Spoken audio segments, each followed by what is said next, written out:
नमस्कार, शाम की डायरी में आप सबका बहुत स्वागत है। मैं हूँ संजय ओझा। दोस्तों, महत्वपूर्ण तब हो जाता है जब एक बड़े अधिकारी जब ग्राउंड स्तर के जो कामगार होते हैं, उनके समर्थन में आ खड़े होते हैं और उनके लिए आवाज़ को बुलंद करते हैं। जी हाँ, आज की जो खबर है, जो अपडेट है, वो सीसीएल के इनके क्षेत्र से है और एक सकारात्मक दृष्टिकोण से आज इस खबर को पढ़ने की, बोलने की अपनी इच्छा है। महत्वपूर्ण क्या होता है कि जब एक कोयला कामगार जब प्रभावित होता है, तो स्वाभाविक है कि जो दर्द होते हैं, जो सवाल उठते हैं, चाहे वो प्रबंधकीय पार्ट से उठते हों, चाहे ट्रेड यूनियन के हवाले से जो बातें आती हों, एक आशा ज़रूर रहती है कि प्रबंधक की जो व्यवस्था है, उसपे एक सकारात्मक अप्रोच करेगी और जो मज़दूर हैं, उनके सवालों को सुना जाएगा। आज हुआ यूँ कि एक मज़दूर है, जो ड्यूटी पे जाता है, लेकिन उसको बेचैनी महसूस होती है, तो वो अपने घर की तरफ जाता है, लेकिन रास्ते में ही वो गिरा पड़ा मिलता है। जो कोयला कामगार हैं, जो राहगीर हैं, जो उस रास्ते से आना-जाना करते हैं, देखें कि एक मज़दूर है, गिरा हुआ है, उसको आनन-फानन में अस्पताल लेके आया जाता है, लेकिन उसकी स्थिति जो होती है, डॉक्टरों के द्वारा तमाम चेकअप के बाद उसको मृत घोषित किया जाता है। तो स्वाभाविक है कि उसके परिवार के लोगों को उसको सूचना दी जाती है और अग्रतर जो कार्रवाई है, जिसमें उसके जो आश्रित हैं, उनके परिवार के लोग हैं, उनको नौकरी देने की जो वकालत है और तमाम तरह की जो टेक्निकल जो सवाल है, उसे कैसे रियायत दिया जाए, उसको लेके तमाम जो ट्रेड यूनियन के लोग हैं, अस्पताल पहुँचते हैं और उस मज़दूर का जो दर्द है, उसको साथ शेयर करते हैं। लेकिन बातें तब बड़ी हो जाती हैं, जब महाप्रबंधक खुद ही जैसे ही उनको इस बात की सूचना मिलती है कि एक मज़दूर है और उसको अस्पताल लाया गया है, तो जो जीएम साहब हैं, अपने कार्यालय से बाहर निकलते हैं और सीधे अस्पताल पहुँचते हैं। जो मज़दूर है, उसकी तमाम जो कंडीशन है, उसको देखते हैं, समझते हैं और उसके बाद जो वहाँ प्रबंधकीय व्यवस्था के जो आला अधिकारी हैं, उनको एक गाइडलाइन देते हैं, उनको एक डायरेक्शन देते हैं, निर्देश देते हैं। तमाम से सवालों को फुलफ़िल करते हुए उनके परिवार के लोग जो हैं, जो हताहत हुए हैं, उसको आराम दिया जाए, जो सेवा का विस्तार है, उनके परिवार के लोगों को दिया जाए। ये पहला वाक़या है एक लंबे समय बाद कोलफ़ील्ड के पत्रकारिता में, जब हम लोगों ने देखा है कि ग्राउंड स्तर पे जो काम करने वाले मज़दूर हैं, अगर रोड एक्सीडेंट में चाहे किसी भी तरह की हताहत की स्थिति होती है, तो प्रबंधकीय व्यवस्था और ट्रेड यूनियन नेताओं के बीच में जो आज़माइश होती है, तमाम तरह के जो टेक्निकल इश्यू हैं, जो आईआर से जुड़े हुए सवाल हैं, उन पे बहस होती है, तब जाके एक निर्णय पे पहुँचा जाता है। लेकिन अगर प्रबंधकीय व्यवस्था मज़दूर के साथ में है, तो क्षण आता ही नहीं है और जो मज़दूर हैं, जिन सवालों को लेके जो परिवार के लोग हैं, फाइट करने के लिए आते हैं, ट्रेड यूनियन लोग उनके समर्थन में खड़े होते हैं। आज स्थिति दूसरी थी। हम जब अस्पताल गए, उस समय मालूम चला कि जीएम साहब आए और तमाम डायरेक्शन देके चले गए हैं और बहुत सकारात्मक सहयोग उन्होंने दिखाया है। आपको बताते चले, इनके क्षेत्र में अभी हाल के दिनों में ही महाप्रबंधक के तौर पे अमिताभ तिवारी साहब का पोस्टिंग हुआ है और उनकी सूझबूझ से आज एक मज़दूर और उनके परिवार के लोगों को एक राहत भरी खबर मिली है, मैसेज मिली है, एक सपोर्ट मिला है। ट्रेड यूनियन लोगों से हमने जब समझने की कोशिश की कि आखिर में क्या कुछ बातें हैं यहाँ पे, तो उन्होंने कहा कि जो आज़माइश का बात ही नहीं है, महाप्रबंधक खुद आए थे और तमाम चीज़ों को उन्होंने देखा है और सकारात्मक साथ देने का आश्वासन उनकी तरफ से हमको मिला है। तो स्वाभाविक था कि ये जो टकराहट भरी स्थिति थी, उससे नियंत्रण तो ज़रूर मिला है। लेकिन जब अस्पताल गए हैं हम, तो वहाँ जो शवगृह है, जो मोर्चरी है, जहाँ पे तमाम शवों को रखा जाता है, उसके व्यवस्था पे जो ट्रेड यूनियन के लोग हैं, उन्होंने सवाल खड़ा किया। उन्होंने कहा कि जहाँ पे मोर्चरी बनाया गया है, जहाँ पे शवगृह है, वहाँ पे तमाम तरह की गंदगी है और जो एसी का जो कंपार्टमेंट है, वो पूरी तरह से फेल्युअर है। स्वाभाविक है, गर्मी का सीज़न है, बरसात का सीज़न है, ऐसे में अगर बर्फ़ की व्यवस्था ना हो, तमाम कूलिंग की व्यवस्था ना हो, तो जो शव है, उसमें से गंध आने लगती है। इसके लेके जो तमाम तरह के जो ट्रेड यूनियन के जो लोग हैं, जो एरिया कंसल्टेंट कमेटी के जो मेंबर हैं, जो एरिया का सबसे बड़ा प्रतिनिधित्व करने वाले जो मज़दूर नेता हैं, उन्होंने कई तरह के सवाल इस प्रबंध की व्यवस्था पे, इस हॉस्पिटल का जो व्यवस्था है, उस पे सवाल हाईलाइट किए। सुनते तमाम मसलों पे, जो प्रबंध की व्यवस्था पे जो सवाल आज खड़े हुए हैं, 3 नेताओं के द्वारा, और किसने क्या कुछ कहा है। बताइए आप। मेरा नाम प्रेम कुमार, क्षेत्रीय सचिव united coal workers union NK area. Sir, लगातार सवाल उठ रहे हैं, यहाँ का जो मर्चरी है, यहाँ का जो विधि व्यवस्था है, और जिस तरह से गंदगी का मार लगा है, इस पे सवाल उठ रहे हैं, क्या कहेंगे? एकदम सही कहना है कि मैंने यहाँ की स्थिति बहुत दयनीय है।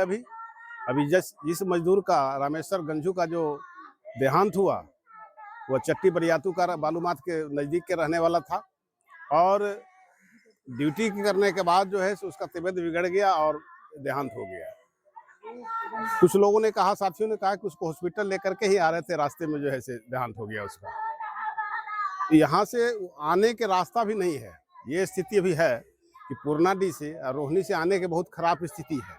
हम लोगों ने कई बार इसको एसीसी में भी चर्चा की, भाई एक बढ़िया रोड बनाइए ताकि लोग मजदूर आसानी से आ जा सके। मर्चरी का स्थिति भी ठीक नहीं है, और अभी तो हमारे साथियों ने भी कहा कि मैंने हर जगह झाड़ी है, मच्छर का प्रकोप बढ़ रहा है। ये सब मुद्दा, सारे मुद्दा लोग बार बार चर्चा कर रहे हैं। अभी परसों एसीसी का बैठक होने वाला है। कौन सा हॉस्पिटल है सर? ये सेंट्रल हॉस्पिटल है, और उसको हम लोग मैंने जिस जो सुविधा यहाँ होना चाहिए वो भी सुविधा नहीं है। तो हम लोग एसीसी के बैठक में बहुत सारी बात अभी उठाने वाले हैं, और प्रबंधन से आर पार की लड़ाई होगी।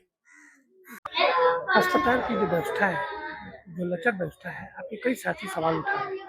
जिस तरह से सेंट्रल हॉस्पिटल है ये, और यहाँ 5 एरिया के जो मजदूर हैं, यहाँ इलाज करने के लिए आते हैं, जिस तरह से मर्चरी की जो व्यवस्था है, और जिस तरह से गंदगी का आलम लगा है, और जो व्यवस्था है अस्पताल की, उस पर लगातार सवाल उठते हैं, क्या कहेंगे? सर, इसमें तो हम इतना ही कहना चाहेंगे, राष्ट्रीय कोयला मजदूर यूनियन के कार्यकारिणी अध्यक्ष होने के नाते इस बात को हम लोगों ने कितने बार मतलब उठाए हैं। एसीसी में भी हम लोगों ने उठाया, जीएम साहब को भी बोला गया, लेकिन इन पर जरा सा भी उनका निगाह नहीं है। इतनी गंदगी है, इतनी गंदगी का अंबार लगा हुआ है, फिर भी कहीं कुछ करने के लिए वो तैयार नहीं रहते हैं। जैसे ही इस बात पर उठता है, एक मुकदर्शक बन जाते हैं।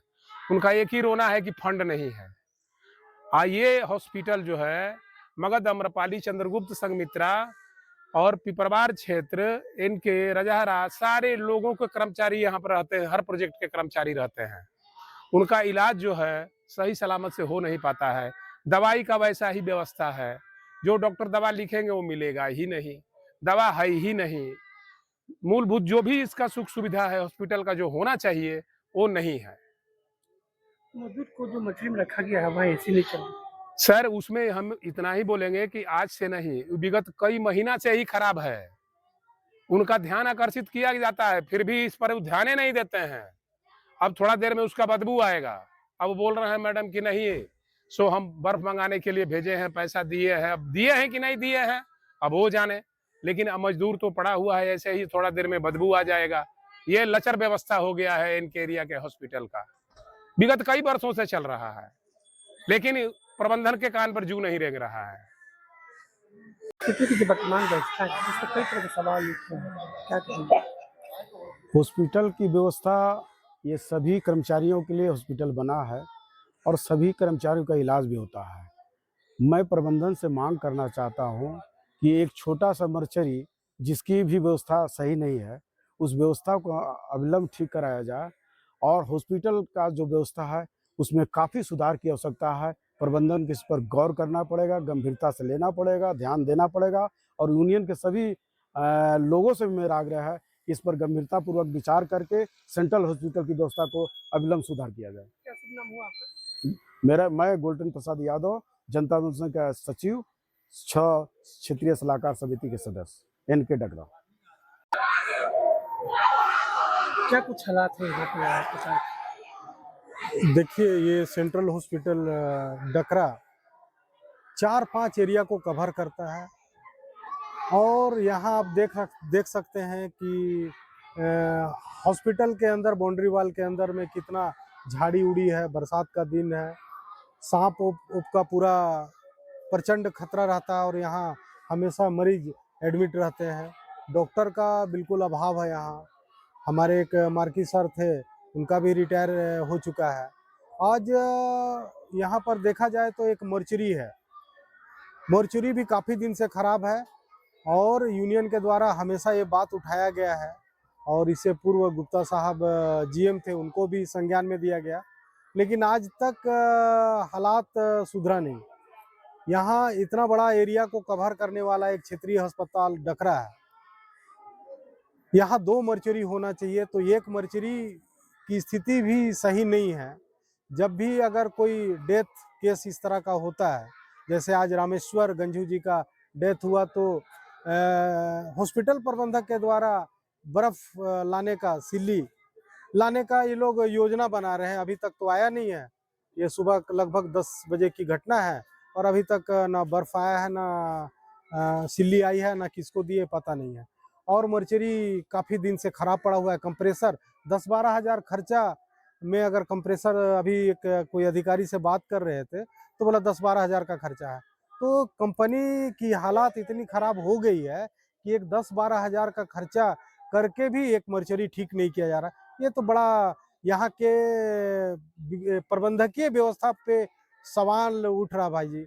और यूनियन के तरफ से हम लोग हमेशा इस हॉस्पिटल के बारे में, डॉक्टर के बारे में, मर्चरी के बारे में और इस बाउंड्री वाल के अंदर जितना झाड़ियां हैं उसके बारे में हमेशा उठा है।